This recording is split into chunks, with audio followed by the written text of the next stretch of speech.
Okay. Is my screen visible? I'm on the slide number 1.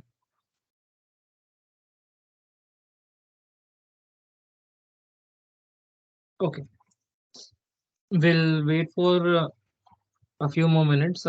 Maybe someone might be running late, and then we'll begin.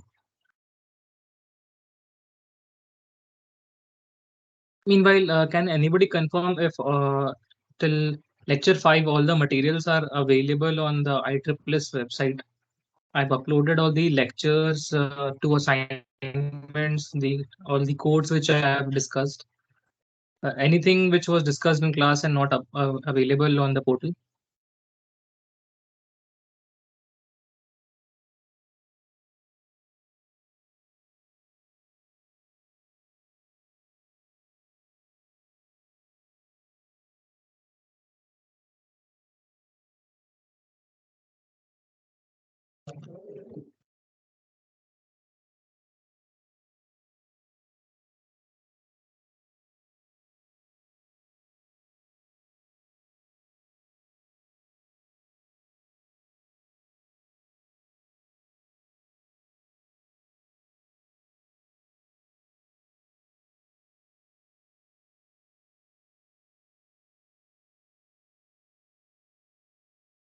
Yeah, thanks, Abhishek.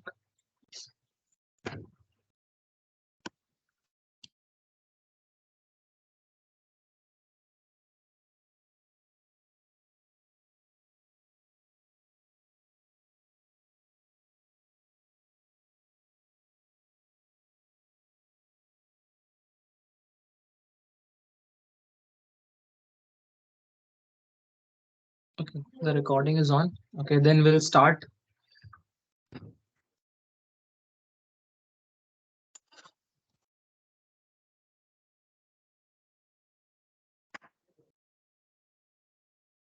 So, up till now, we are in module 4, and the last class we had discussed FDTD in 2 dimensions. Today, we'll discuss the perfectly matched layer PML. It is a very important topic for everyone learning FDTD because using a simple absorbing boundary condition might not be sufficient. And PML is the best boundary condition available till date.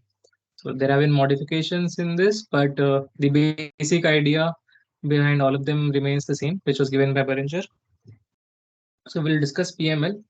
In the next class, we'll go towards total and scattered field formulation and some examples on them, and then maybe 3D or some of the topics which I might have missed in the previous modules. Collectively will be discussed. So these are the textbooks. In Module 1, we covered the basic EM theory. Module 2, we covered the one-dimensional simulation. Module 3, we discussed reformulation using flux density, which we are still using in the frequency domain output, very important, and discussion on frequency dependent media. Module 4, we are going through it. And the last class, we started with module 4 and we discussed the ability in 2 dimensions for the TM case. Now we'll discuss the perfectly matched layer, and this will happen in the next class. So we'll begin with a small recapitulation of what we did in the last class, since I've been taking just one class per week, and you there's due to the slack you might miss some things. Yeah, so we started with a discussion on the 2 dimensions. So if we were doing writing codes for 3D simulations, then we will require all the components for E and H on the 3 dimensions. But in case of 2D, we can either choose for the TM mode or the T mode, and we chose to go for the TM mode, in which the concerned fields were Ez, Hx, and Hy. Uh, like our assumption was that the wave is traveling in the z direction, and so the TM mode will have Hx and Hy and Ez component, and no magnetic field component in the direction of propagation. So we started with the Maxwell's equation and then modified it for the TM mode, where we eliminated the fields for EX, EY, and HZ. So the final the fields which we had was were in terms of DZ, then D in terms of E, HX, and HY. So these were the Maxwell's equation which we were going to use for the update equations. Then once we had the Maxwell's equation for the TM mode, we then use the finite difference scheme, the central difference scheme of for every TD. So then we got these update equations for the flux density and the magnetic fields, where this Courant limit, and we assume that the cell dimension in both the directions, that is delta x, was equal to delta y. So we were using square grids, and once we had the update equations, then we could finally write the update equations which were suitable for MATLAB. So the dz corresponds to this first equation, hx and hy to the second and third equation, and ez was calculated from dz based on multiplying with this coefficient, which calculated the which contained the relation between the epsilon.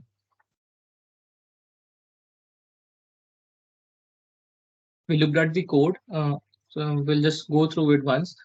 So in the changes as compared to the 1D, where um, in 1D we had a KE which defined the simulation space. Instead, over here we have I and J which defined the simulation space, like number of cells in the X direction and the Y direction. We defined the source location, and then we calculated the cell size and the time step according to the Courant limit, and we define the number of steps for which we want to run the code. We initialize the variables for the electric field, magnetic field, and the coefficients. Then we define the parameters for the source. Some code for recording the simulation that which we are running. The this records the plot window. Then the main part of the code starts, where this is the time loop. So we run the variable n from 1 to the number of time steps which we want, and then the first this particular for loop.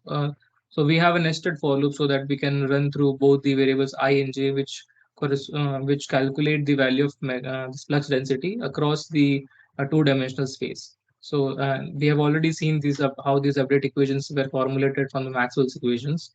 We defined the source, provided a hard source over here. You can also use soft source over here. And then we updated the we calculated the electric field from the flux density using by multiplying with this coefficient, which changed the flux density to electric field. And since in this case the entire space was just air or free space, so the GA was one throughout the simulation space. And then okay, so we wait till here. We discussed earlier in the previous slide. And then we calculated the magnetic field Hx and Hy from the electric field, where and for both of them we have nested for loops so that we can run through all the nodes in the 2D space. Then we defined x and y using the mesh grid function so that we can use this surf function. For 1D, we could easily we used plot, which was very common for 1D plots. But for 2D, we will have to use a different plotting function. For example, I have used surf over here. We can also use mesh, or we can also use mesh and image SC. So these two functions can also be used. And then all this is to like beautify the plot window, so adding the title and X labels and Y labels. And then finally we end the loop and close the writer file. This particular object corresponds to the mp .mp4 file that we created.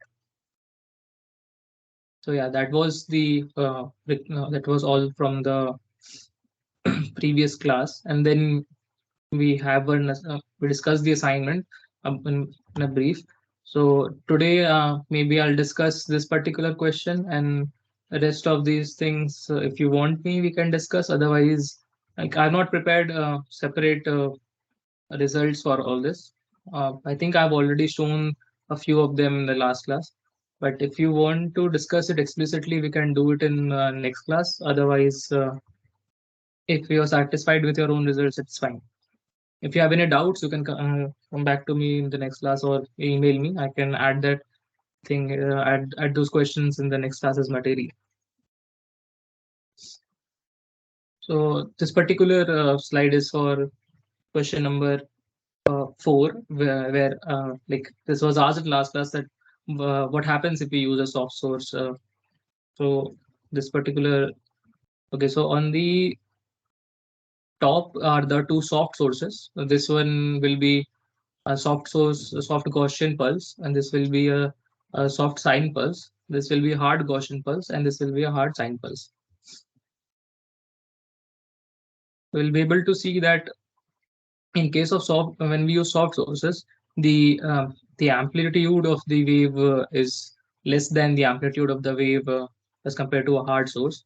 This happens because the soft source adds the electric field which are in, the hard source acts as a like metal wall, so it will reflect whatever is being impinged on it, and it will like, and in case of soft source, it will add to it.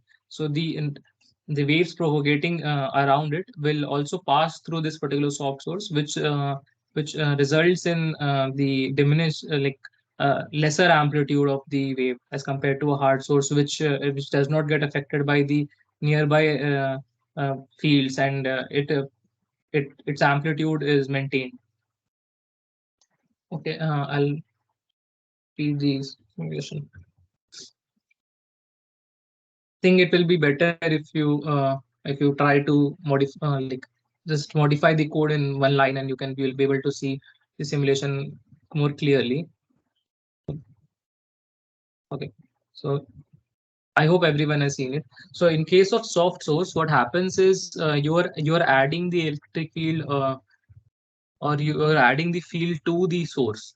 So this once the field is like the excitation is added to the field, it propagates, and it also propagates towards the in the direction where the source itself is there.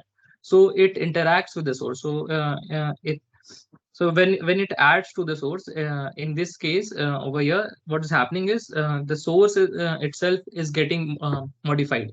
So the in this in case of soft source, you can see the source is moving, and it gets affected by the traveling waves around it. But in case of hard source, the hard source is not getting affected by the field surrounding it, and you are able to see the hard source reach the amplitude of 1 and -1 and on both the ends. But in case of soft source, what happens is it is being affected by the waves propagating around it. So hence its magnitude is getting diminished.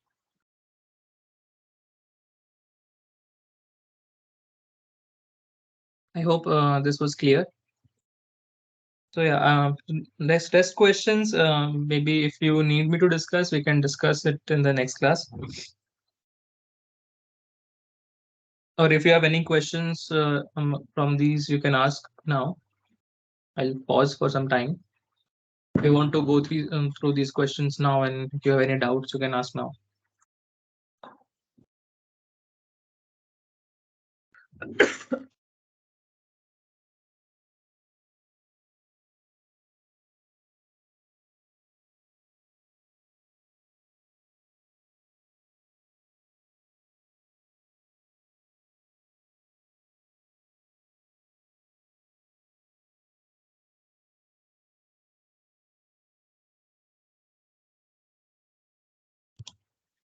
Yeah. So this is pretty much straightforward. Prepare some slides and just go through them one by one in next class. So this will simulate the okay. This will probably see today. I don't recall if I've explicitly added this. Okay, I think we have seen this in the last class. So if you increase the time step and if you don't have boundary conditions, okay, yeah, sure. So I'll just go through these questions once again. So this third question, what you'll see is you should see reflections from the boundaries. Soft source and hard source we just discussed. Why does a simple ABC does not work? Maybe I'll leave it for now. And this T case, you have to do it on your own.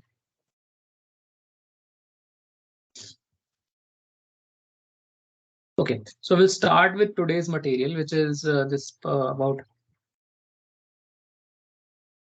Sure, Priyank. Yeah, I'll provide the code for PML today at the end of this class, and then you can go through the questions with the PML condition as well. So PML, which is the perfectly matched here. So let's see this simulation.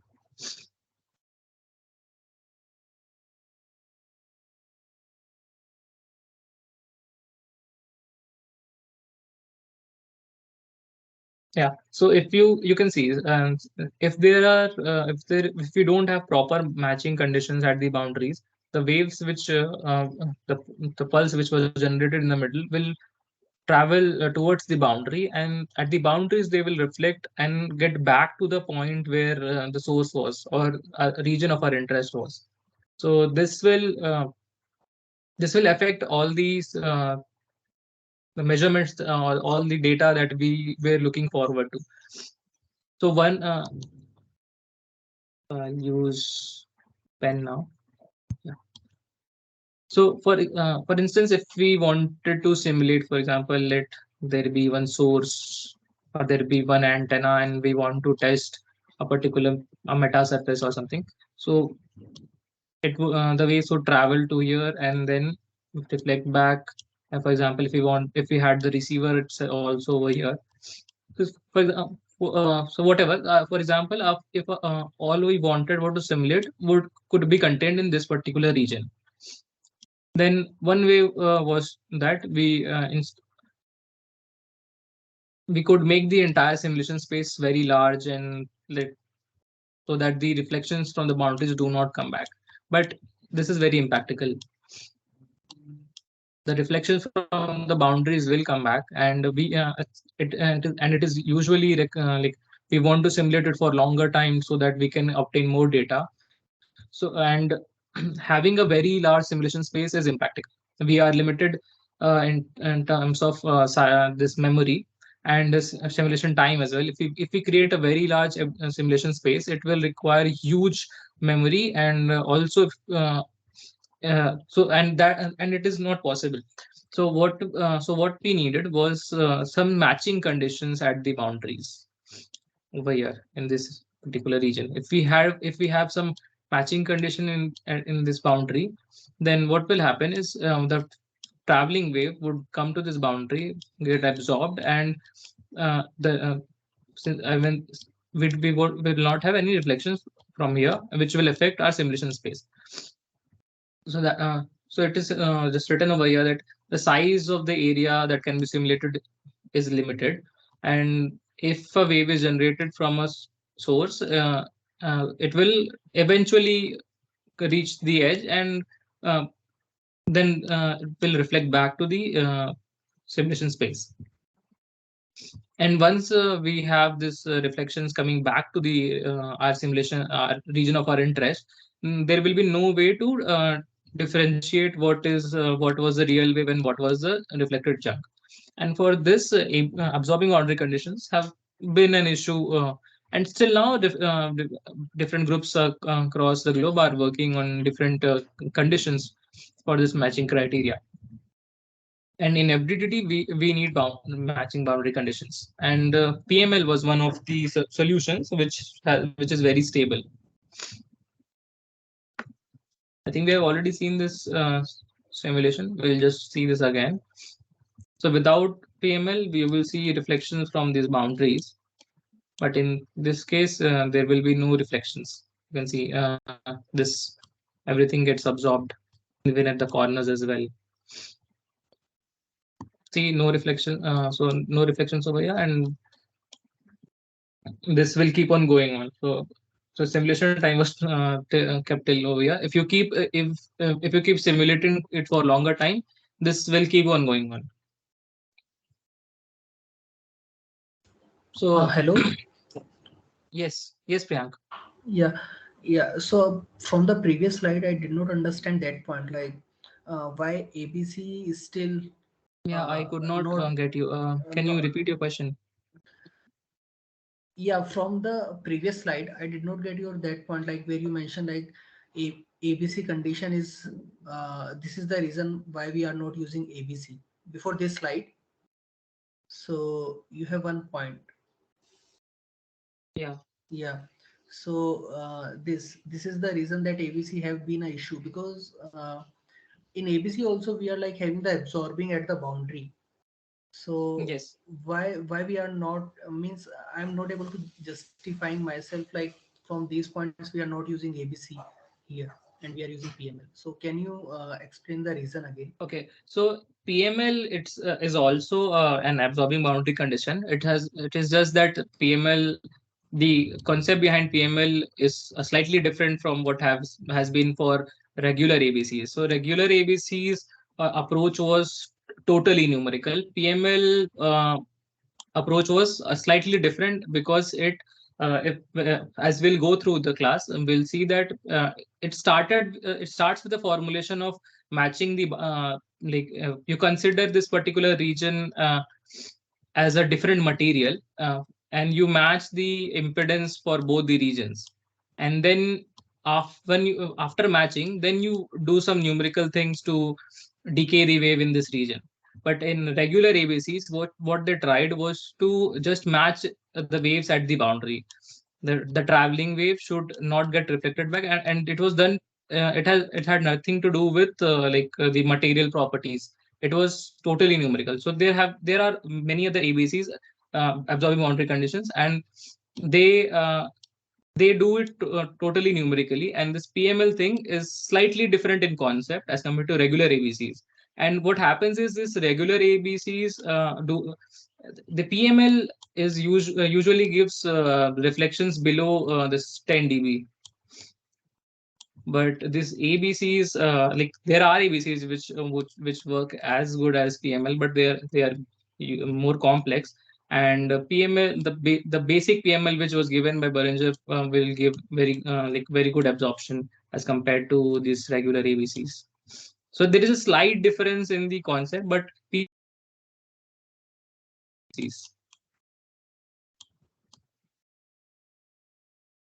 Was I able to make I can repeat this and was this clear? Yeah, yeah, but yeah, it's still exactly the means the exact out is like still the same like in ABC. There means normally when we use ABC there is no reflection. So here we are telling Yeah. like there might be some reflection. So what is the exact reason why we are having the reflection after using ABC?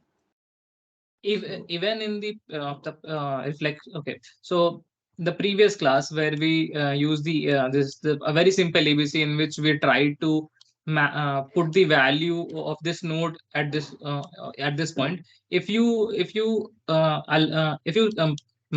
change the scale, okay, since this was kept from 1 to -1, right? So if you will make this, for example, 0.001 probably to -0.001, you will see that there will be some reflections because this is a numerical technique, and perfect matching is very difficult. But there are some reflections, but we try to minimize this amount of reflection.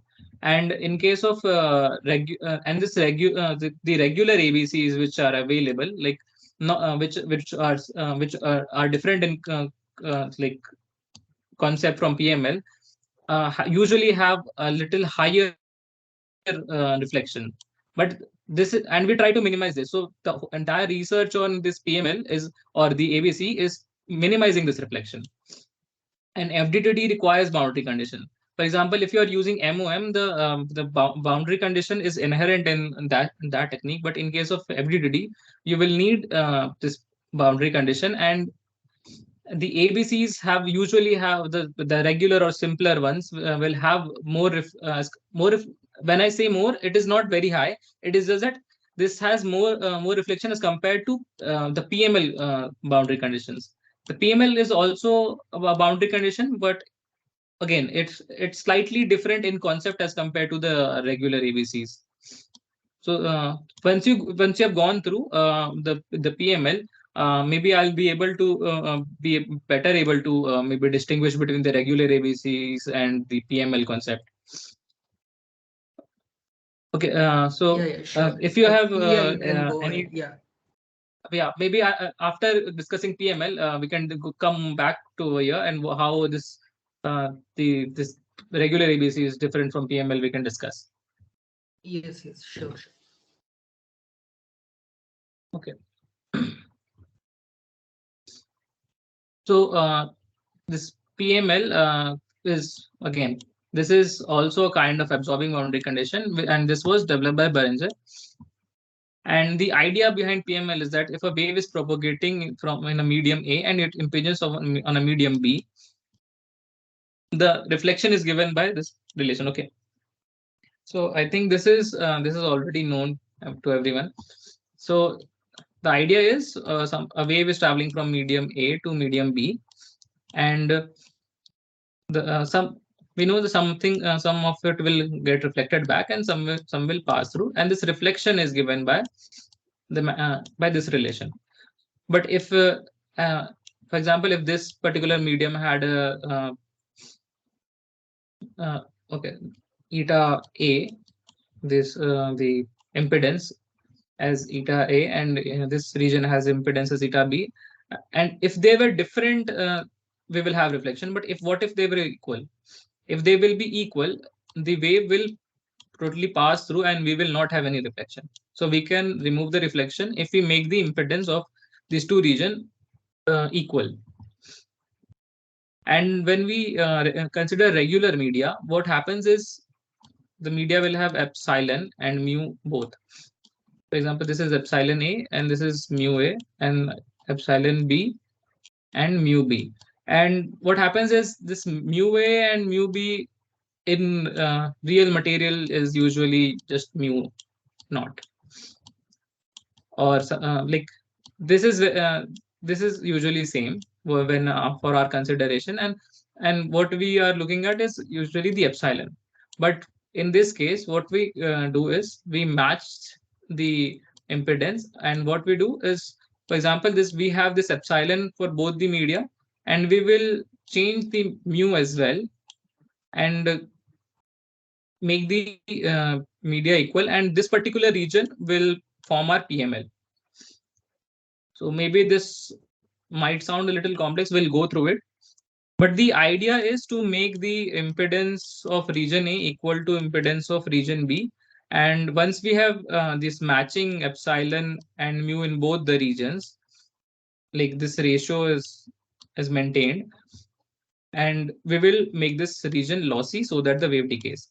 So this is the gist. So we try to match the impedance and make the this region lossy. So this relation gives the reflection, and this eta A and eta B are the impedances, and impedance is calculated by this relation.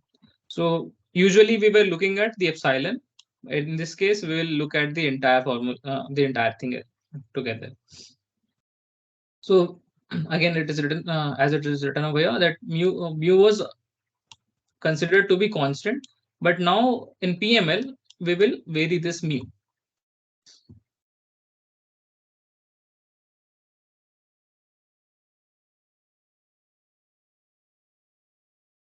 Okay. So okay, this the flow in the slide was so till now. For example, if this mu was constant and something was propagating from a region of epsilon 1 to epsilon 4, uh, it will see a change in impedance. But if mu also became from like it changed accordingly. For example, if this is from 1 to 4, mu also changed from 1 to 4. The we will not see any reflection, although the media changed. So this epsilon r and mu r was there, and this epsilon r2 and mu r2. So this epsilon and mu have changed, but again we will although the media changed, but we will not see any reflection because this impedance was same for both the region. But what we are trying to do is we are trying to achieve no so for example, okay, so let me draw this region. So this was the region of our interest, and we are trying to make a PML or a boundary condition. Okay, so this is our region of interest, and this is our region. This is our PML. And what we did is we have this particular region as eta A, and then this our boundary region is eta B, and we somehow match this eta A equal to eta B. But what will happen is the wave propagating from eta A will travel to eta B, and again this eta B region will have a boundary and it will reflect from this boundary. So this does not solve our problem. So what we need is once the wave enters this region, it should be lossy and the wave should decay. So before it reaches this particular boundary, the wave should decay. So for that, what we do is we modify the Maxwell's equation in the region of our PML. So what we really want is that the medium is lossy so that the pulse will die out before it reaches the end of the problem space. So, for example, this is our region of our interest. This is our PM. This is our region. This is our approaching boundary region. And once the wave reaches, it should die out before it reaches this particular boundary. And to do this, what we do is we make both epsilon and mu in this particular in our absorbing boundary region complex. And why do we do this? Because imaginary part represents the lossy part of the epsilon. So if you and mu as well. So you must remember this particular relation, right? Epsilon is equals to epsilon r plus or minus sigma by j omega, right? So what this particular imaginary part is usually referred to as loss. So and similarly for mu also, mu is equals to mu r plus sigma mu j omega. So this region represents loss. So what we do is we in the this particular region we make this region we modify this region modify this value such that uh, the media becomes progressively lossy, and we make we die the waves. We decrease its magnitude such that it becomes zero before reaching this particular boundary. So till now in the for the 2D case when which we looked at this was a set of Maxwell's equation that we discussed in the last class for the 2D case with the TM mode. So for the PML also we'll consider we'll consider this TM mode only, so that we already have the code for the 2D and we'll just add the PML conditions. To form the PML, we will again move from the time domain to this frequency domain, Maxwell's equation. So what we do is just we change this d by dt to just this j omega, and that's all. So we shift from this particular set of Maxwell's equation to this particular set of Maxwell's equation. And we are doing this because we will be introducing these terms. And so these terms, since these terms, for example, again, this epsilon is over here. Since these terms have this j omega term, it will be easier to do formulations to insert these terms over here. And once we have gone through all the simplifications, and then we can again move back from j omega to dt and write the FDTD update equations. So up till now, what we have done is we just took the Maxwell's equation and went to this particular Maxwell's set of Maxwell's equation in frequency domain.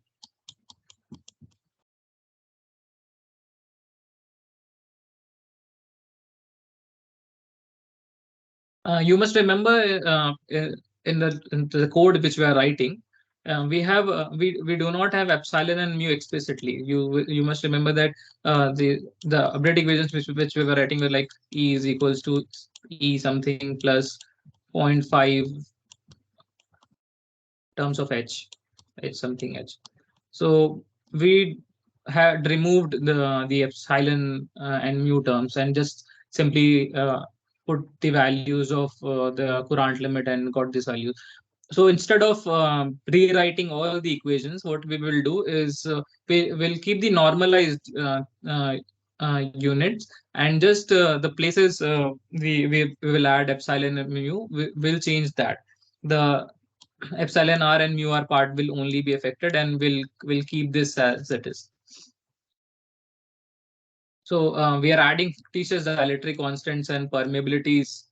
So yeah, so wherever you see this star mark, these are fictitious. So we are adding this, and this particular thing will only affect in the PML region.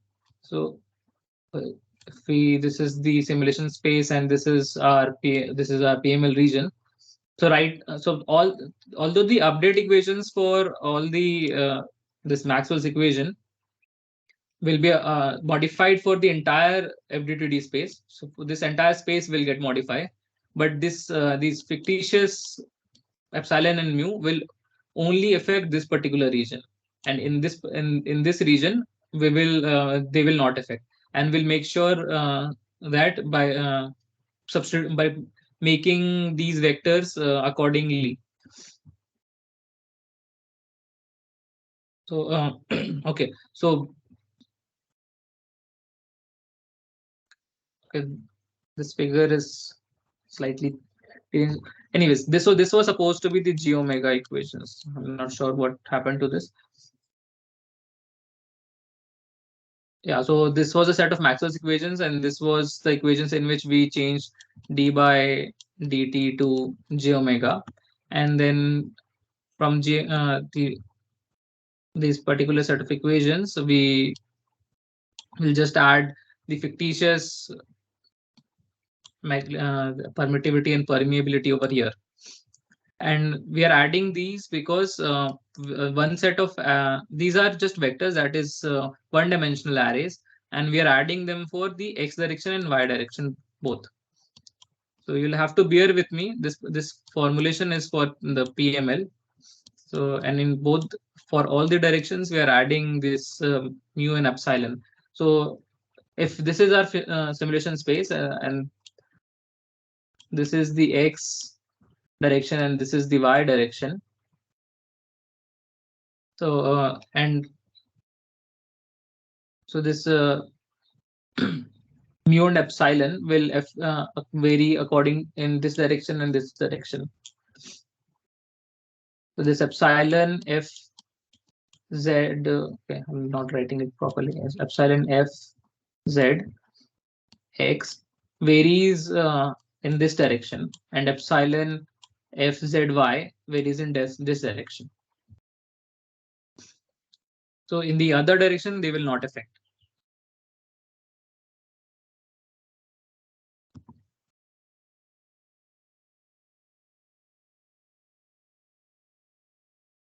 So two things which are worth noting is that the value of epsilon fz is associated with the flux density and not the electrical directly. So so we are not touching this over here because we are already using the normalized fields over here. So instead we are just directly modifying this dielectric this permittivity thing in the flux. And again, these are fictitious values to implement PML and have nothing to do with the real values of epsilon. So whatever so this particular epsilon thing represents your epsilon in this particular region, in your region of interest. and this the fictitious, the star ones, this star ones will affect the absorbing boundary region, the PML region.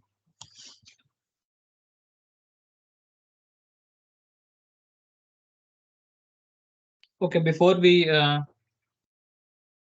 start with the conditions, I'd like to just once again go through the things which we are trying to do. So up till now, what the idea is, the this is our region, this is our total space, this is our region of interest. From the region of interest, this has eta A as the impedance, this has eta B as the impedance. We match the impedances, and once we for the impedance of this region 2, we define fictitious epsilon and mu values which are complex, and this will decay the values. So the idea behind PML is that we first we match the impedance values with the impedance value of the simulation space, and make the components of this impedance is defined in terms of epsilon and mu. So we make this epsilon and mu complex, and to do this, we are adding fictitious epsilon and mu values in the boundary region. I hope this the idea is clear with everyone. If not, I can explain, because this we are the next steps will just revolve around implementing this idea.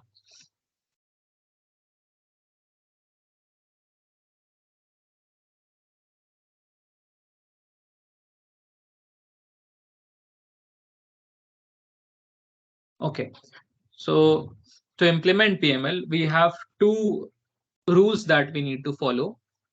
The first is that the the impedance going from the background medium to the PML must be constant.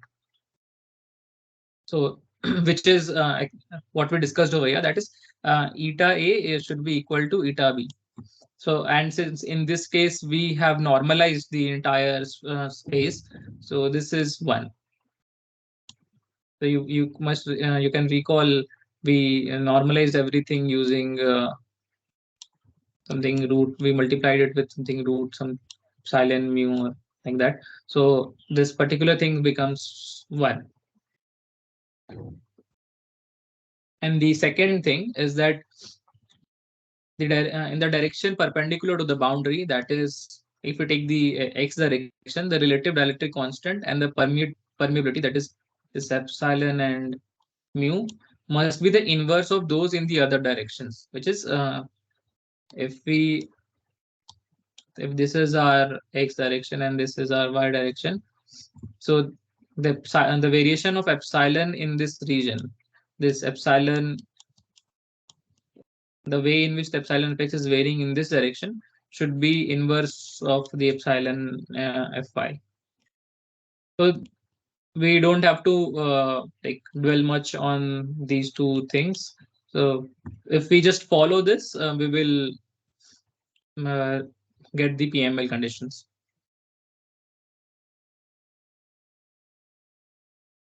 So we will assume that each of these is a complex quantity of the form. Yeah, so this is very important. So this is how we modify the mu and epsilon. So this m could be x or y, and this the fictitious epsilon is now defined as epsilon fm plus sigma dm by sigma j omega epsilon naught, and this particular part represents the loss. And by varying this in the PML region, we will get the we will decay the wave. So this particular part is how we decay the wave, and this entire thing is then used to match calculate these uh, eta m, which is then matched with eta naught.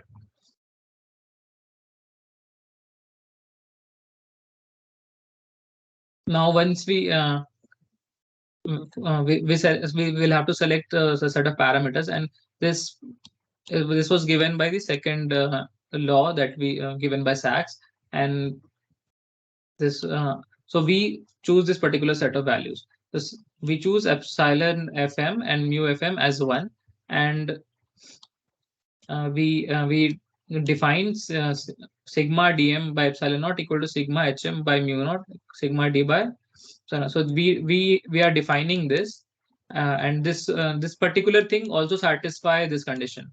So sigma fx equals 1 by sigma fy if both of them are 1. And again, uh, this particular thing is also satisfied, and using this both these and this was also given by the second law. So we have once we have satisfied the second law, and by using this we define this, and by using the second law we on conforming with the second law we calculate the uh, impedance like this. So impedance the impedance given by mu by epsilon, and we have uh, we have defined mu and epsilon such that sigma fm is 1.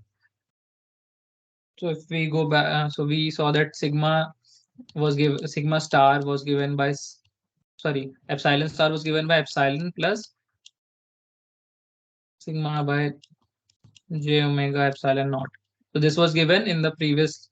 This is how we define, and once we make this equal to 1, we have sigma by j omega epsilon naught. So that is what we have over here. So in both the cases, so once we have defined both of them, we will get equal to 1. So this is how we satisfy the both the laws for Sachs. If you go back, so we have to satisfy this, and to satisfy this, and we also have to satisfy this particular set of equation. So this is how we define epsilon and mu. Epsilon equal to epsilon plus sigma by j omega. And what we have done is we have defined epsilon fm and mu fm as 1. So once we have defined both of these as 1, so so this will get satisfied if both of them are 1. And if we calculate these permittivity value, if we substitute over here, so so both these numerator and denominator will become 1 and will satisfy this also.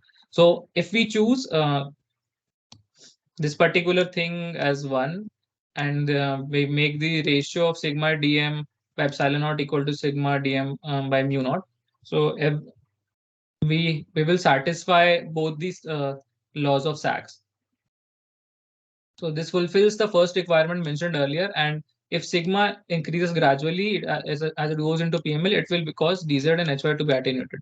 So what we have done is, and then all that remains is this sigma as a function of x. So what we need to do is, once we have matched the this eta naught with these this particular eta m, and we have defined the values for sigma and mu f, and we still have this sigma x which we can define by ourselves.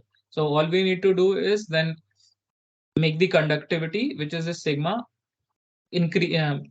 If we increase this particular value, the wave will attenuate very rapidly and become zero till it reaches the boundary.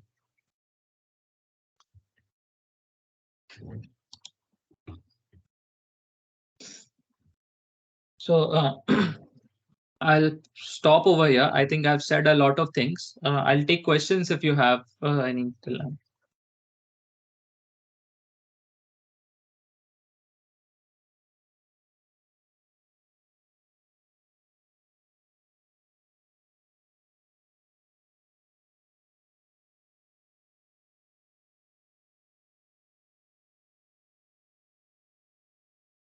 Okay, kindly clear the sigma part once again. So what we are doing is, okay, this particular set of equations, you can see this. We if look, okay, we'll go back to the previous slide. So to form PML, this particular paper suggests this we have to follow these two laws. And in doing that, this was the first law in which it said that the impedance of this region, which is eta naught, should be equal to the impedance of this particular region, which they are saying as eta m. So we need to make the impedance of both this region equal.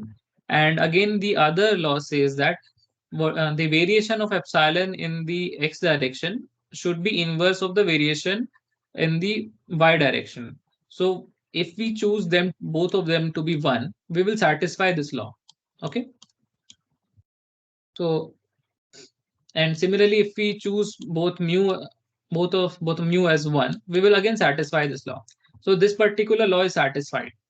Now, if we and the other thing that we can do is make this sigma dm part by omega epsilon naught equal to sigma dm by omega mu naught thing also equal to 0. Like, sorry, all equal. So if we do that, will satisfy both the laws. So what that is what we try to do over here. So if we choose these two equations, we we have by choosing this set of equations, we will satisfy both the Sachs law, and then and when we substitute these particular values, we get eta not equal to eta m equal to 1. Now, in doing that, we have not yet defined what will the values of these sigmas. This permittivity of free space and permeability of free space, this is already defined, and we have kept the values for sigma m sorry, eta fm and mu fm. But what is left is this sigma. The sigma part is still not defined. So what we can do is we can take some value, we can take some values of sigma, and this can be arranged according to our wish, such that we decay the waves in this particular region.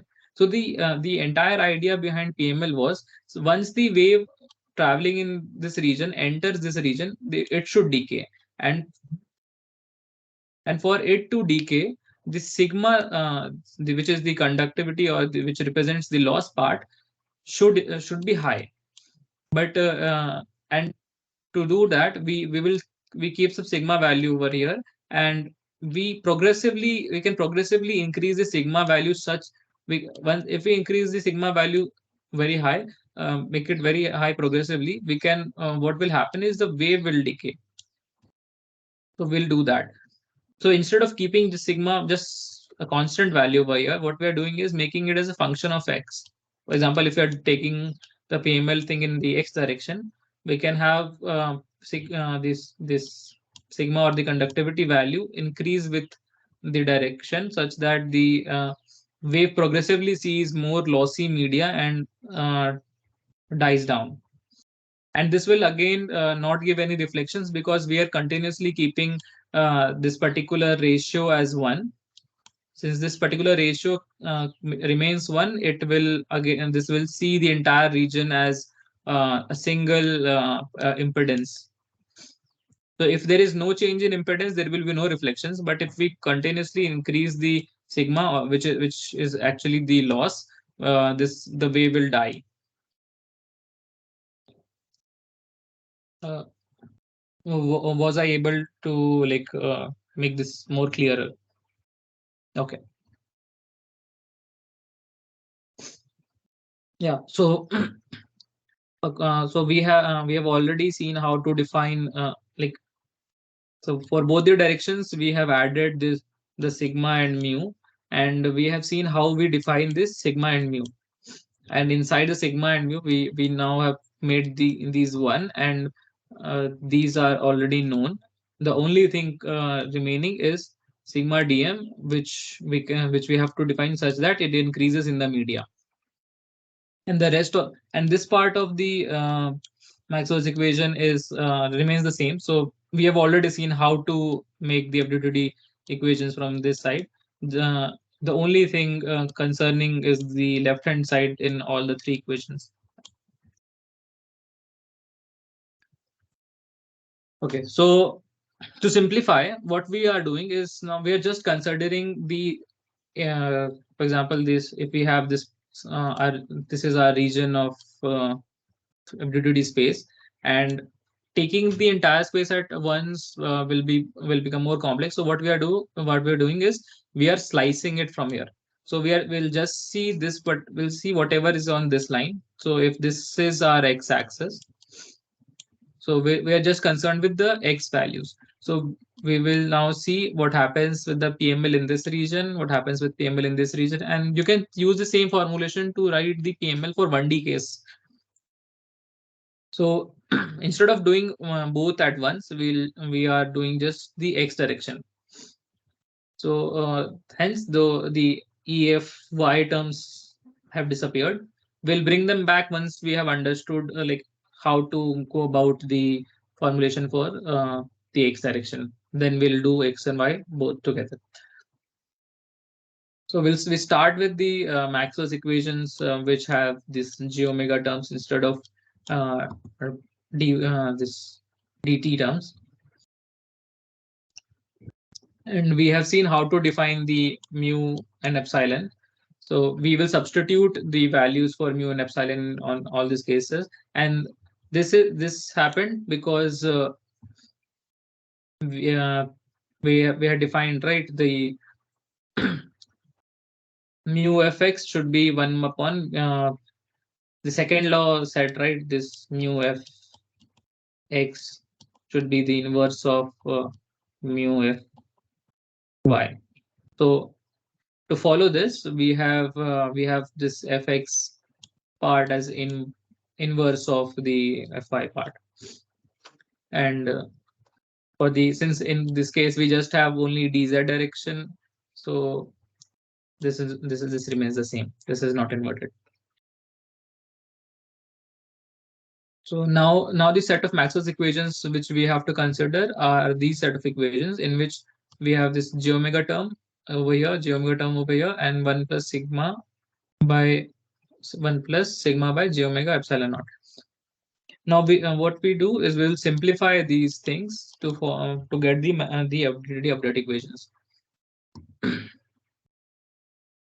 Now for if we start with the first equation, taking a look at the left hand side just, okay.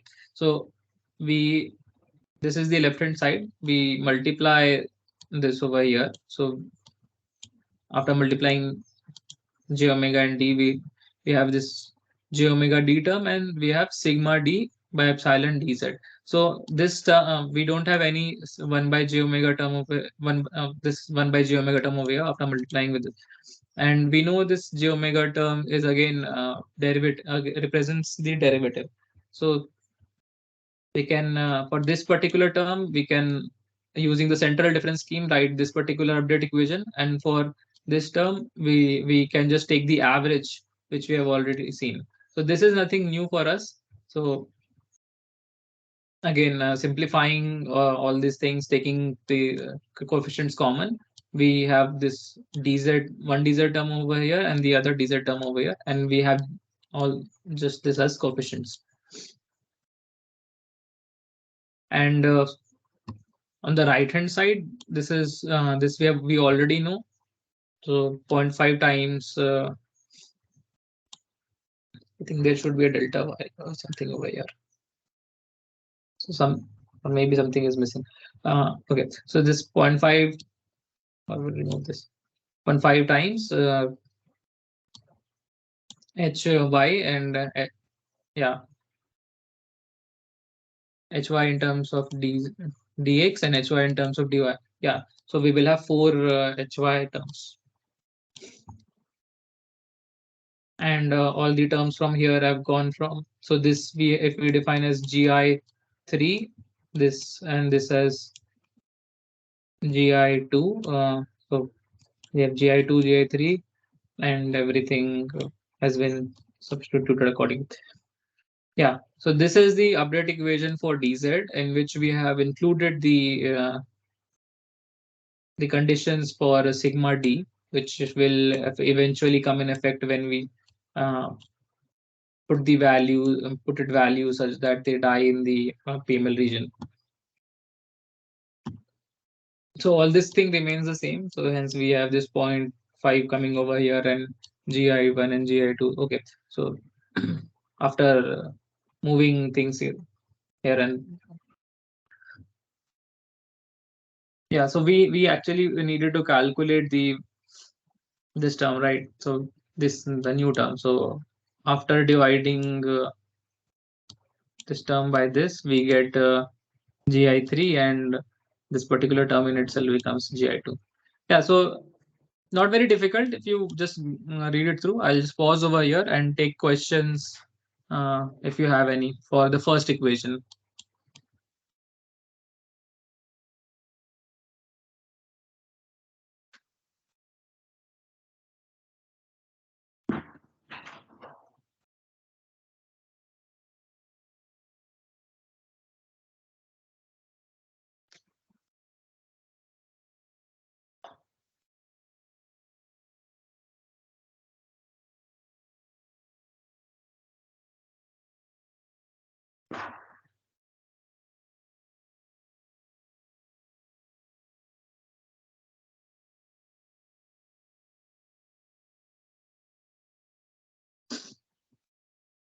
Priyank, Abhishek, any questions?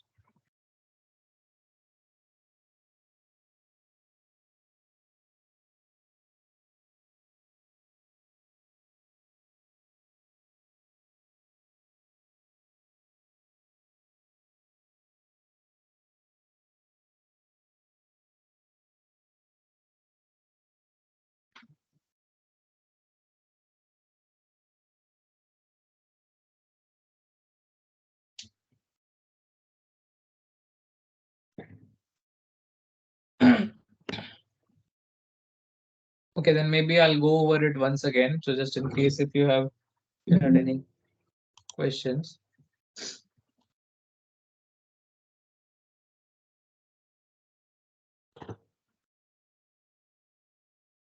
So what we were trying to do is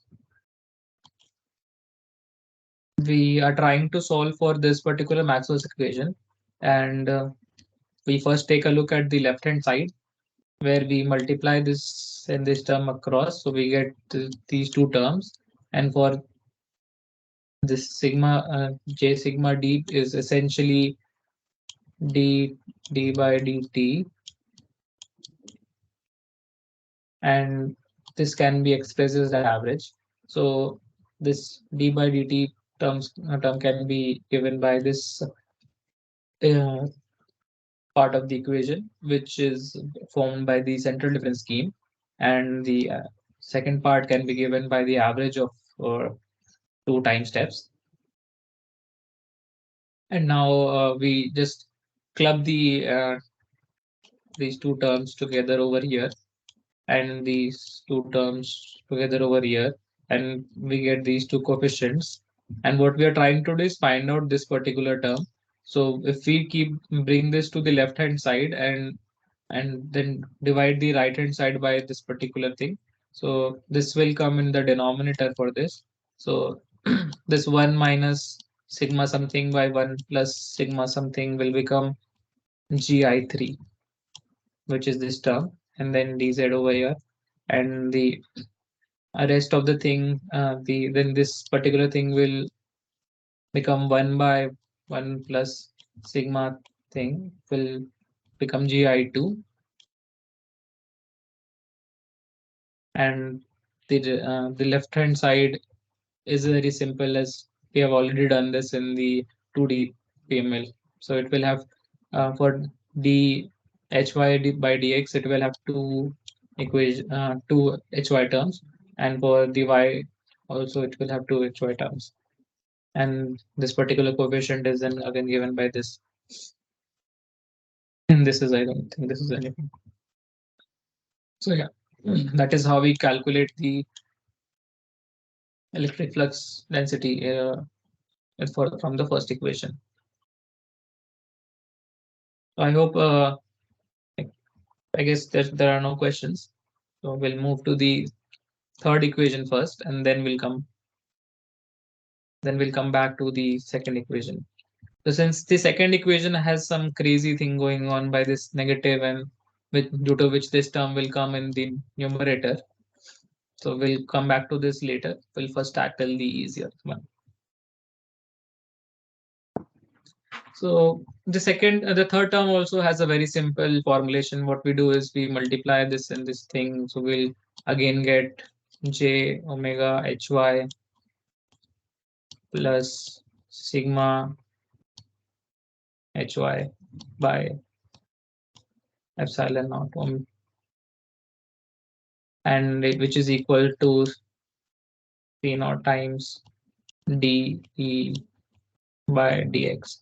So this is very simple. So what we do is we take the finite difference of both these terms again, then we will get two h terms. We'll keep the coefficients common,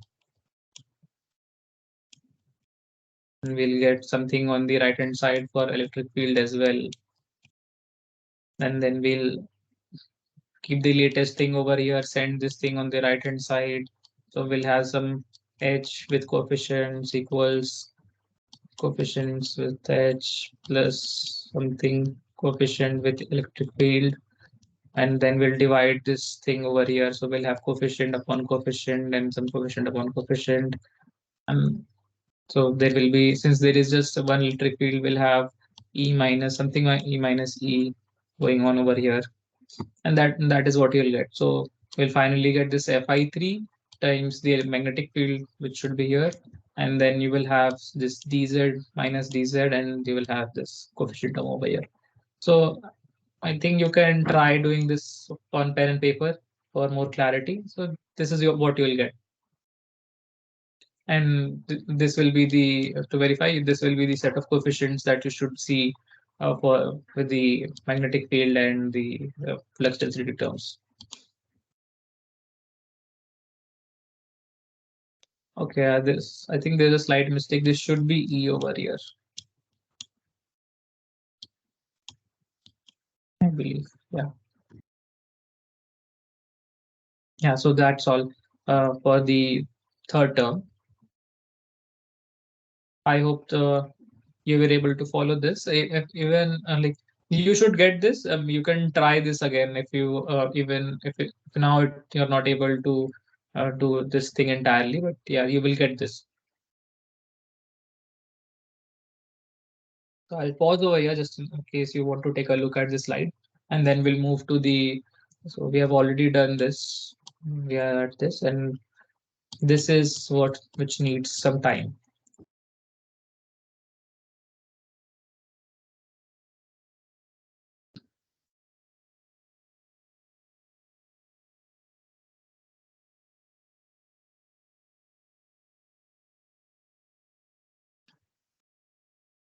Okay, so we'll move to the next, the second equation, which has this negative uh, power, which will include, which will involve some more calculation. So starting with the this term, so we what we have done is we have taken this term and multiplied it on the right hand side. So that is how, and then open the bracket, and then we got these two terms on the right hand side. So this j omega and hx is over here. This minus c naught ez and 1 is over here. And the sigma d by j omega naught and epsilon thing is over here. Now, this we already know. This is pretty simple. But what about this? What happens if we have something as 1 upon j omega? So this translates to integration in time. So j omega translates to derivative in time, and 1 upon j omega translates to integration in time. So this and for this we will have to do some more steps, but not this is also not that complex as it seems. So we'll just include one term, for example I, which will keep track of the integration thing. So as you can see, 1 by j omega can be regarded as an integration operator in time, and j omega as a derivative in time. And this we already know. The spatial derivative can be written as this particular. So d by z by dy, we can write it like this. This we already know, and this delta y was equal to delta x. And what we are doing is, for simplicity, we are just introducing this variable curl x, so which keeps track of which is just equal to ez at n minus half at these two positions. So the spatial derivative, we're just renaming it as this particular thing. So this is the finite difference approximation, and then the numerator has been given another a name as a variable. Now we'll use, and this has been done only to like keep these equations smaller and keep track of things. Now for the FDTD formulation, the left hand side can be very simply written by this equation, the central difference scheme. We already know how to do this. So this was just dHx by dt, and for that kept we calculate this at 2 time instead n plus 1 and n at the same position and with delta t denominator. And for the right hand side, this c naught is again over here. This particular dez by dy, we are writing it as curl of x by delta x. So that is over here. You can see that this term dez by dy has a minus sign over here, and we are keeping that minus sign over here. So that is again the same. And now for this right hand side, since this is approximated as an integration, and for that we bring in this particular term dt times summation n from 0 to t curl of x by delta x. So this entire thing is done to compensate this integration part, and then we multiply it by sigma d by epsilon naught, the sigma d by epsilon naught. So this is what we get after finite difference scheme, and then we rearrange it. So what we need is this particular uh, this term we need. So we just keep this on the left hand side, the magnetic field at the latest time instant, and we multiply the right hand side with delta t, and bring the other magnetic field term on the right hand side. And on expand the opening this bracket, we get this these terms. So what we have done is we have introduced again this I variable, which keep tracks of the integration happening over here.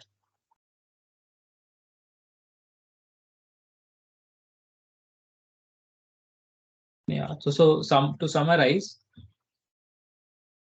we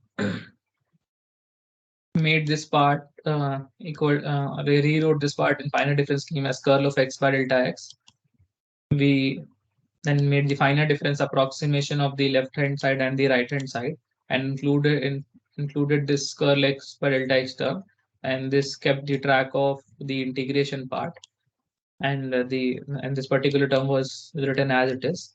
And then finally we have this set of equation in which we have, instead of having this summation thing, we have included a variable which keeps track of the summation. In using this, we have this final set of update equations in which we have the curl of E given by the difference of the electric field at uh, adjacent nodes. We have this integration term which adds the current electric field value, this particular curl value, which keeps on adding after every time instant. So keeps track of the integration. And we have the final update equation which has the magnetic field in terms of magnetic field, the curl value, and the coefficient times the I uh, term which keeps track of the integration, which is itself being updated according to this set of equation. And this coefficient is calculated in this fashion. So this is how we have seen these two in the previous slides, which were pretty simple. And this particular and the second equation needed some more steps. So this is all for all the three set of equations. If you we'll stop here and take questions, and we'll move toward after this, we'll move towards the code part, like how we include the update equations for PML in the code.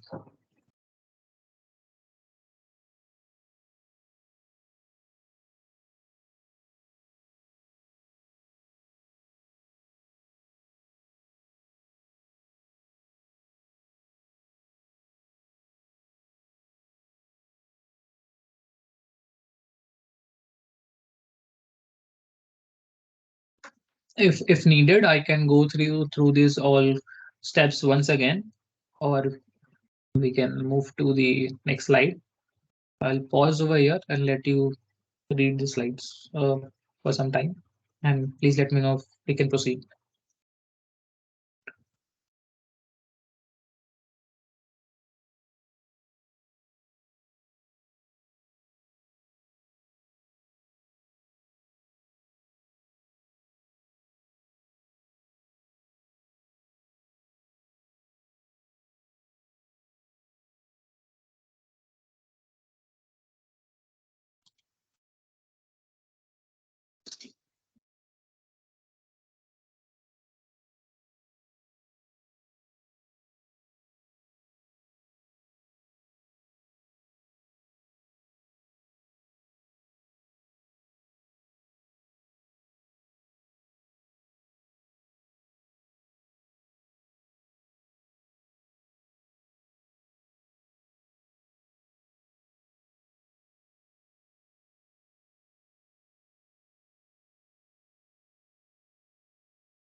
So I guess this was clear. Again, I'll just go through it briefly. So this was the our second equation, which had the inverse term, because we needed mu fx as 1 by mu fy, and for that we had this particular coefficient as inverse, and this inverse brought in some integration part.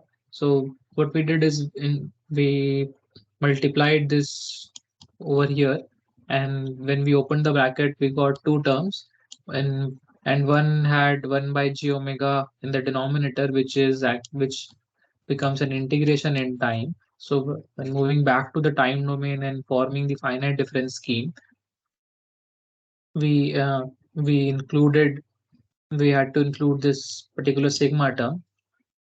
So the first term was given by in this fashion, where the the electric field uh, was approximated in finite differences in this uh, by taking difference of the two nodes divided by delta x. And we renamed this numerator as curl x. The left hand side was then uh, approximated in this fashion, where the magnetic field was uh, differentiated in time, and the right hand side had this curl of x by delta x term, and this summation gave the integration part, and for this summation was then again replaced by this I variable, which gets updated by taking the latest value every time the equation updates, and the final update equations were given by this set of equations.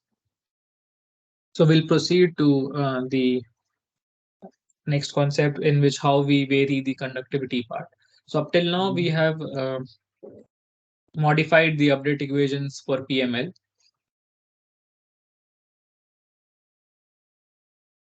So up till now we have seen we had a lot of variables of the form fi1, fi2, gi2, gi3. So we have had many such variables, and all these variable had this sigma term.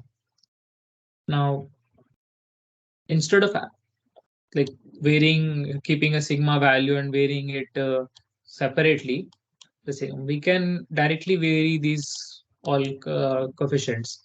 So so what we can define is this xn as a auxiliary parameter, which defines the sigma I times delta t by 2 epsilon naught, which is common all these terms. And all these coefficients, you will find this particular term. So instead of calculating, like substituting a sigma value inside this, we rename this entire thing as xn, and we define this xn instead of defining this set of like this particular expression. So what we do is we replace this uh, sigma I times delta t by 2 epsilon naught by xn, and this xn increases as it goes into PML.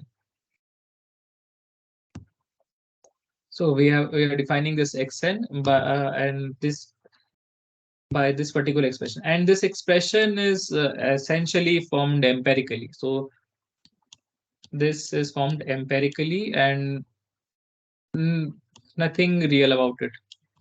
So there is nothing real about this, and this was optimized to get the best PML that you can have from in the Weringer's formulation.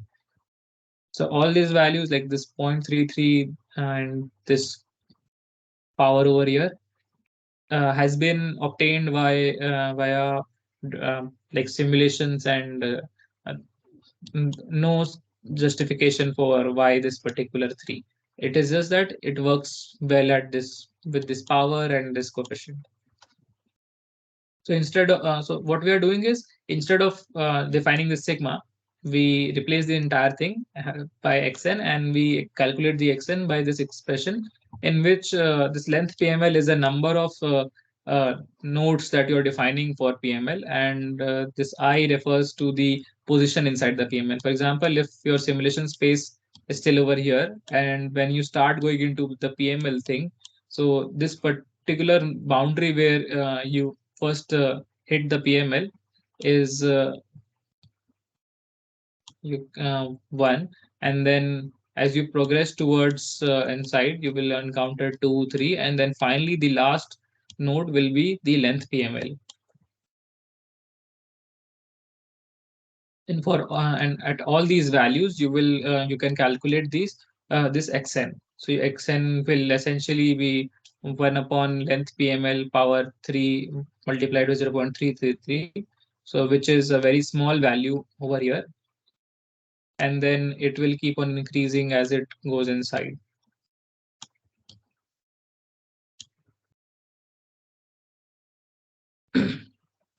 So by calculating this, you can find you will see that for example, if we had several this f1, f2, and coefficients. So we'll see that this f1 is and can directly be defined as xn.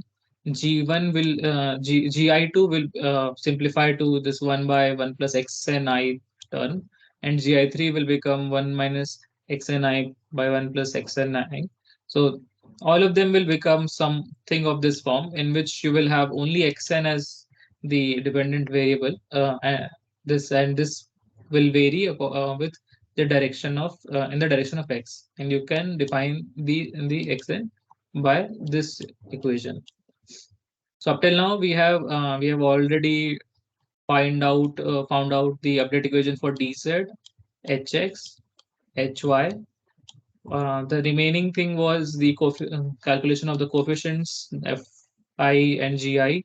So we have also seen that we have and they have been calculated in terms of xn, and we have the term the how the way which we will calculate the xn. Now, so this is how some like I've been drawing this figure for quite some time now. So this is how we you have the entire simulation space, right? So for the x direction, you have the fi1, fi2, fi3. So this fi1 will have decreasing value as it goes inside, and fi2, fi3, gi2 and and these terms will have increasing values.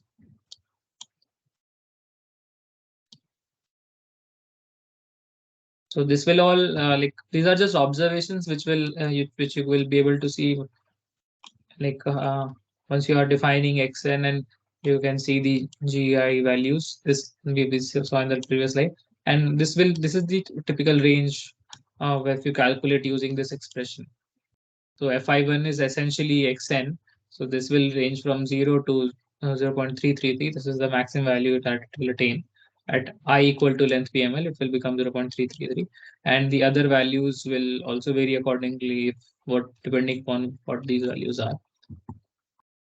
So yeah, this is how you will calculate the coefficients, and this is the simulation space. So, and we were looking at the x direction only, and we'll have to do something similar for the y direction as well in this direction.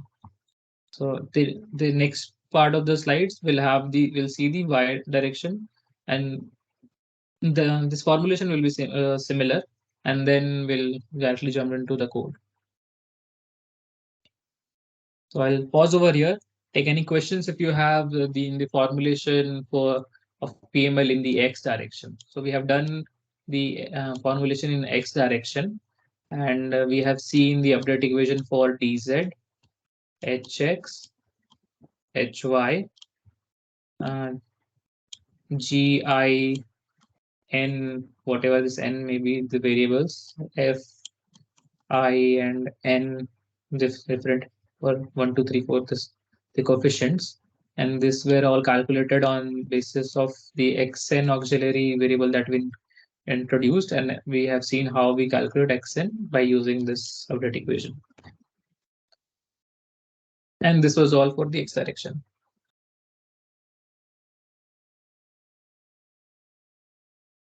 fi1 must decrease, right? Yes. So fi1 will decrease.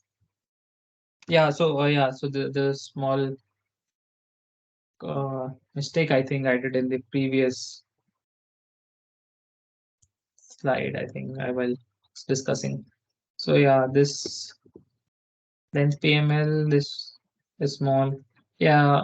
Yeah. Since okay. Yeah. So a small mistake for my hand. So since this is a fractional value, and if we increase the power, it will. I think they should decrease, right? Yeah.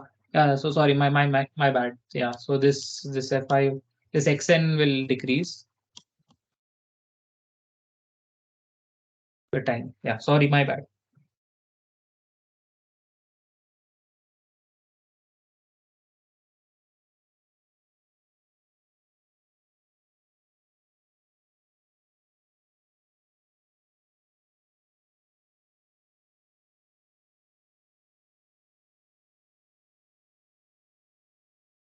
Okay. Uh, Let me see. Yeah, so if we calculate it at a very small value, it will small. So maybe we can ignore this part, the figure. So this says that F1 change increases from 0 to 0.33, and this is what which we follow from the this XN. So yeah, we can ignore this. I think there's some mistake over here.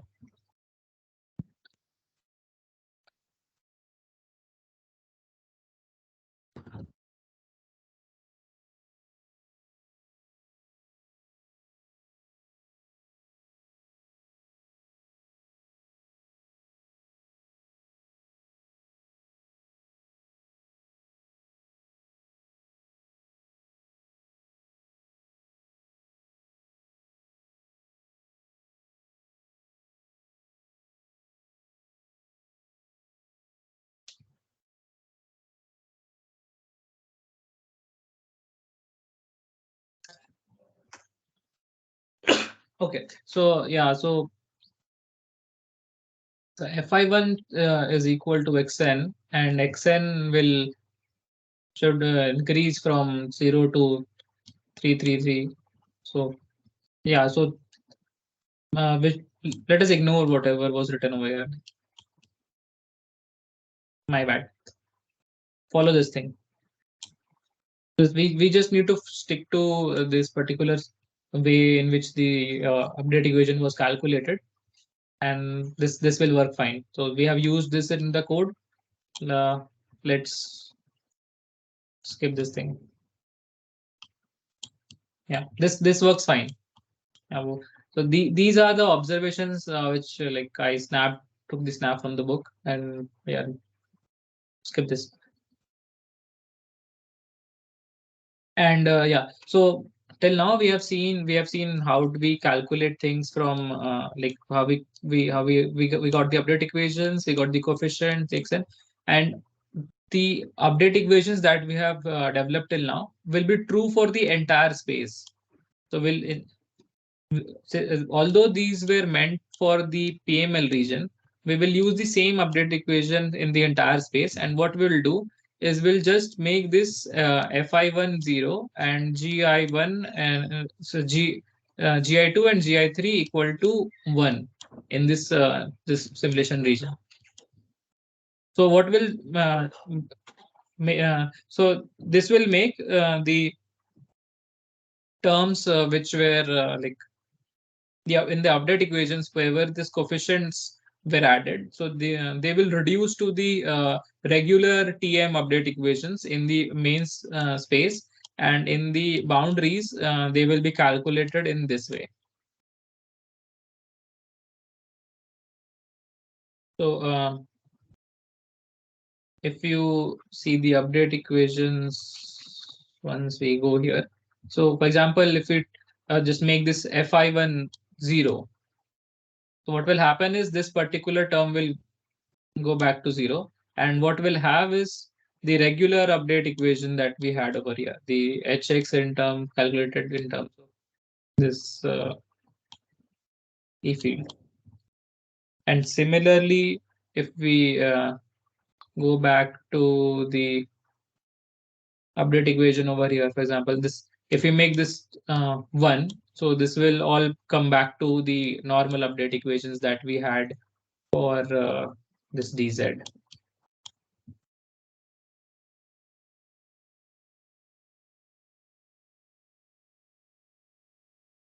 Self on hold and reconnecting.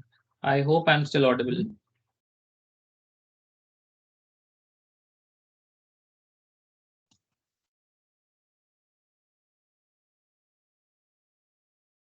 Am I still audible?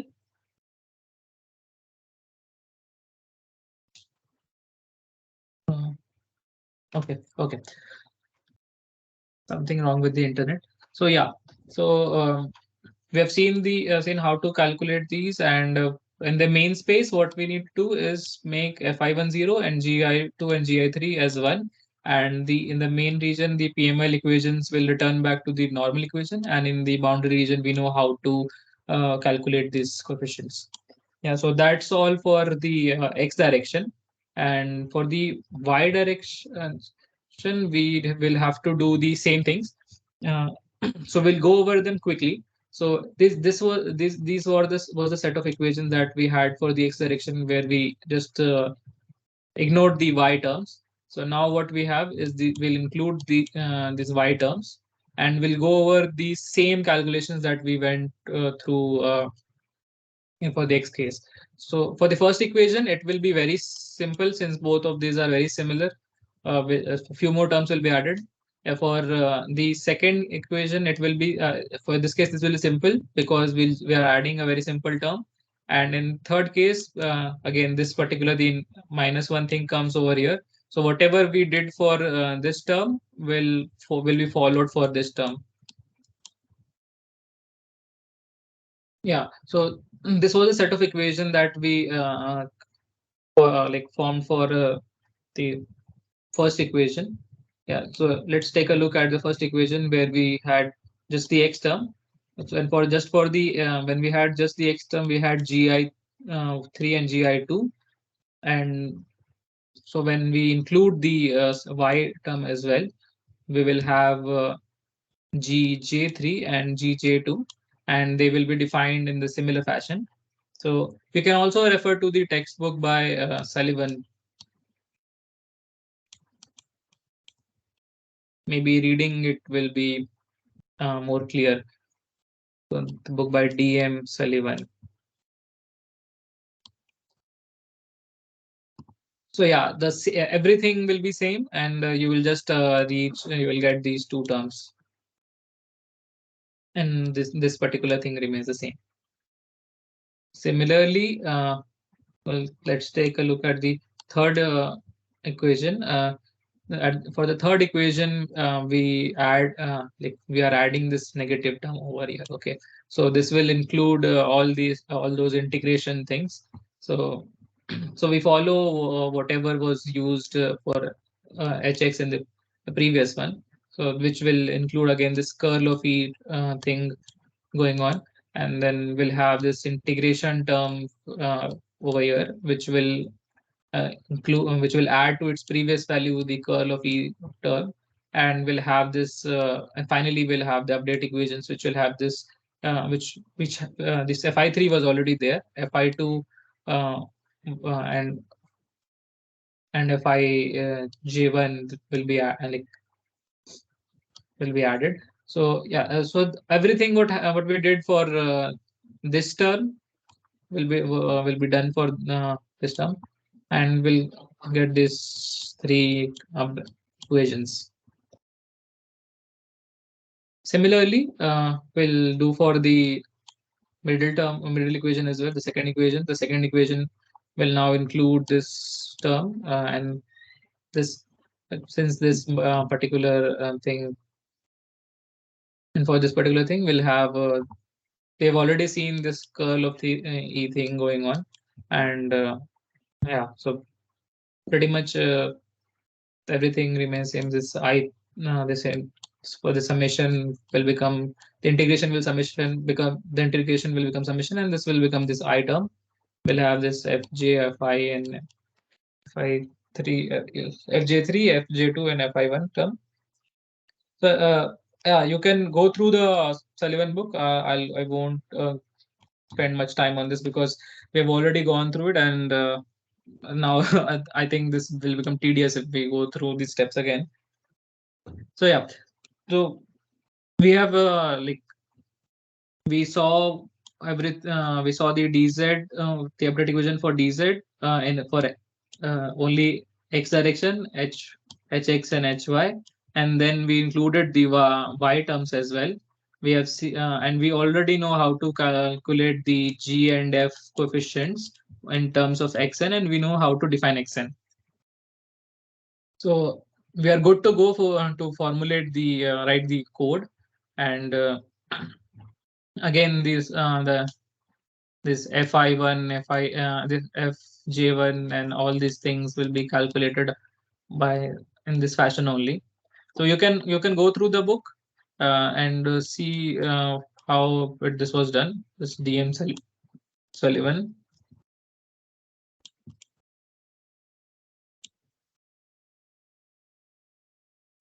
And yeah, till now, if you have any questions, we can take, or we can go to the code and see how this was implemented, and then also, after that also we can discuss by coming back to the theory. So if you have any questions till now, we can take some time. I'll pause for a minute or so.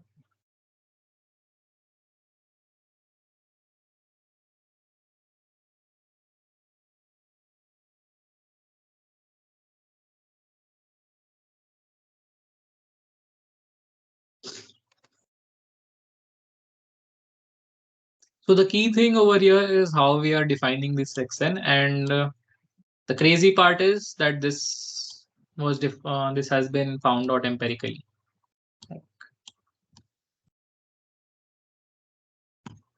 So again, this fi1 and fj1 is defined as 0 in this space, and rest of the terms are this 3 and 2 terms are defined as 1 in the space, and in the PML region they will be defined according to these equations.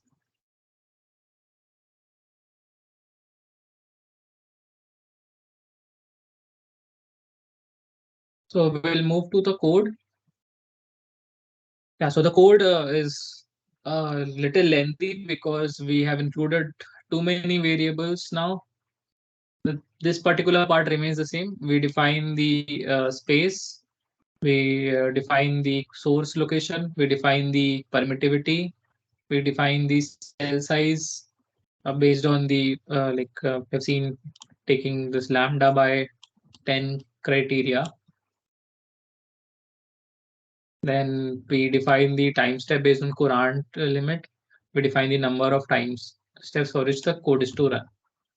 Now will define the variables for free space. So we have dz, ez, hx, and hy as zeros. We have its ihx and ihy terms for the integration terms that we saw in the PML equation. So we had seen, right, the h fields were being updated by h plus some curl e term plus integration term ihx or ihy time. So this particular uh, for this particular term, we are initializing this variable and we're taking this GA variable to calculate the electric field from the GA from the flux density. So again, in this case, since the entire region is free space, this GA will become one in the entire region. So if we had some permittivity value that will go into this GA term. For the and then we again define the values for the PML parameters.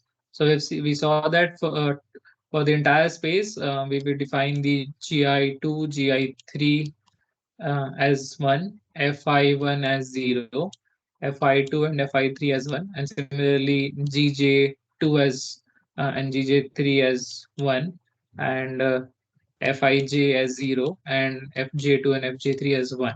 So we already saw in the previous slide that we have for the entire for the concerned space, we will need this this thing. So as long as these coefficients are defined with these values, the PML FDTD update equations become equivalent to the regular update equations. Now this is the important part.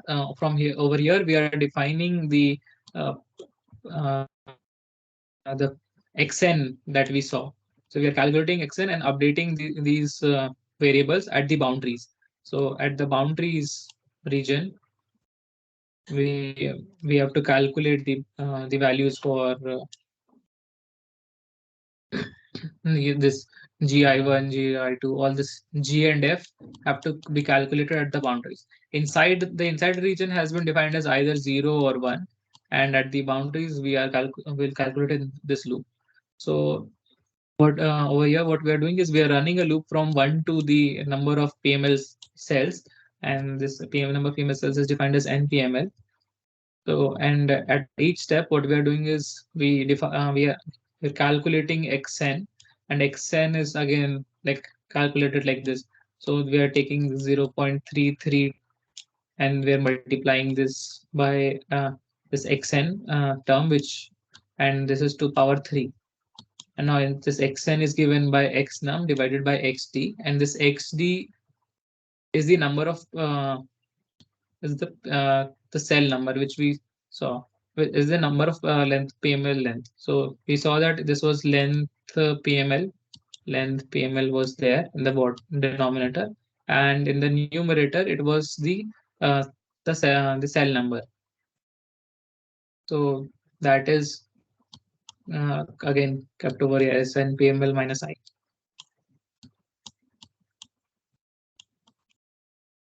Yeah. So this is how we have defined the xn. And once we have defined this xn value, we'll substitute them in GI2, GI3, and similarly we'll calculate it for FI1, FI2, and FI3. We'll substitute them and GI. Yeah, so calculating all the G's over here and calculating all the F's over here. This is that we are doing.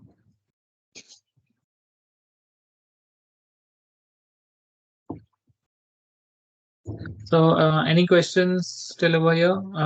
Then we'll move to the two more slides that we have on the code, and then we'll end the class.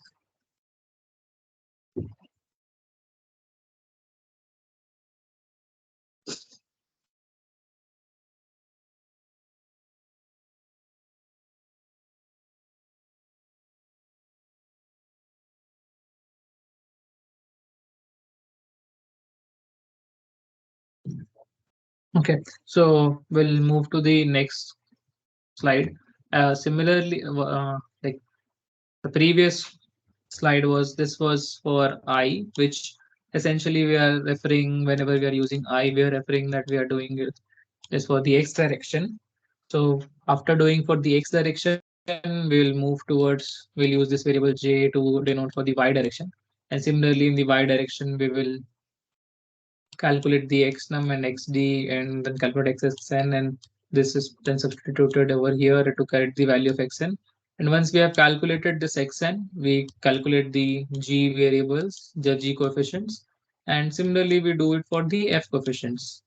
So once we have done calculated everything for the g coefficients and the f coefficients, we end the loop. And till now we have what we have done is this was our simulation space. This was our concerned region. Over in the concerned region, we have defined them either as 1 or 0, and in the PML region, we have defined them using xn.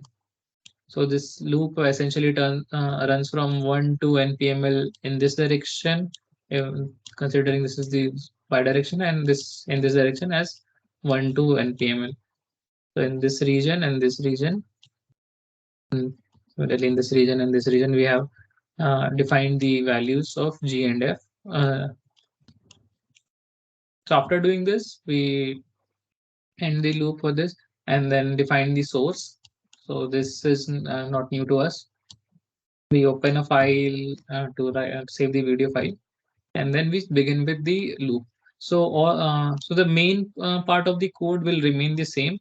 We'll just change the update equations that we had earlier to the new update equations, where we'll just include the this G and F terms. So this G terms will be added, and rest of the things are just the same. This pulse and this DZ is assigned as a hard source. This will all remain the same. This will remain the same. Calculating EX and DX. For calculating the HX field and HY field, earlier there used to be just one line. Now we have sentences, 3 lines, in which one we are calculating the curl for both of them.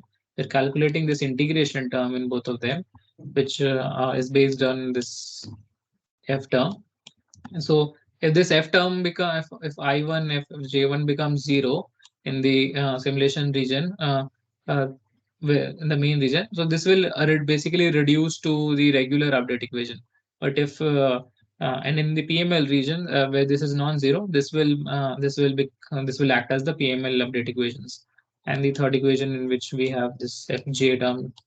So here, so so this is all the modifications that we have to do in the main part of the code. And again, this remains the same, and we close the object.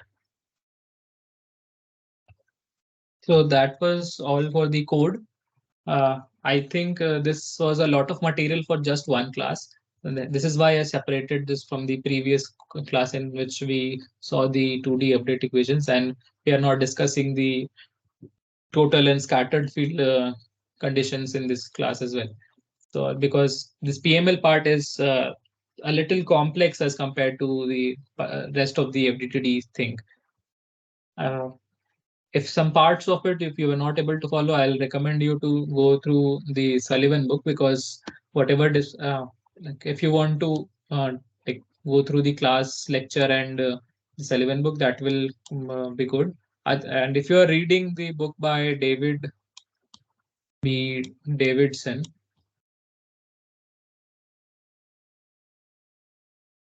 David B. Davidson. So in that book, the normalization thing is not there. So the equations will look different, but the idea will remain the same. And also the Davidson book uses does not use the flux density formulation. So that will have Ez, Hx, and Hy. So some lines will be different. Some update equations also will look different. But this will, I think, will be more simpler if you do this directly.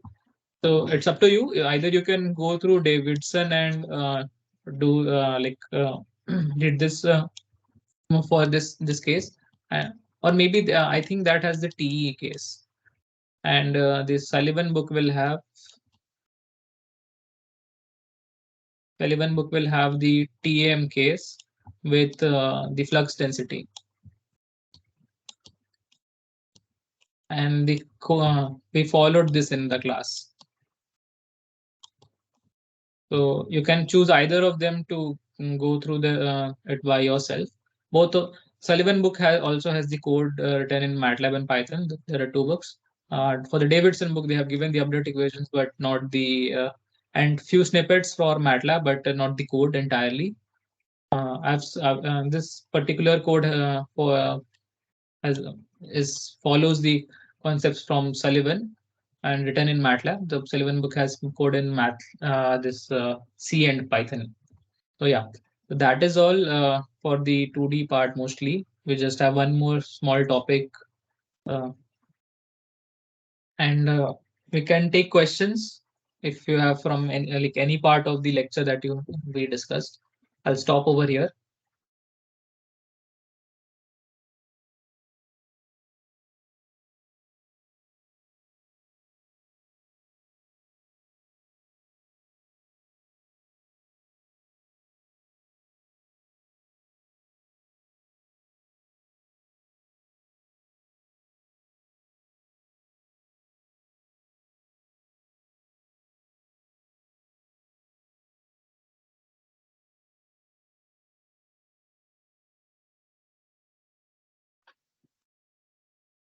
I hope I'm still audible.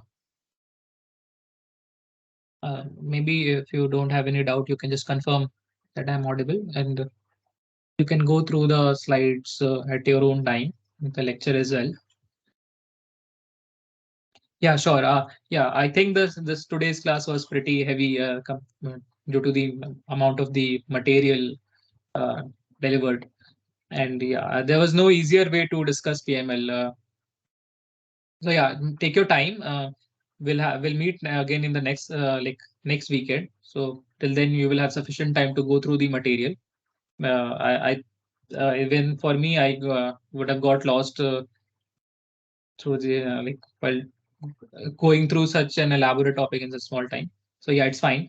Um, so I'll upload the class recording and the material by the end of day, and you can get back to me on email as well, or we can meet and discuss in the next class.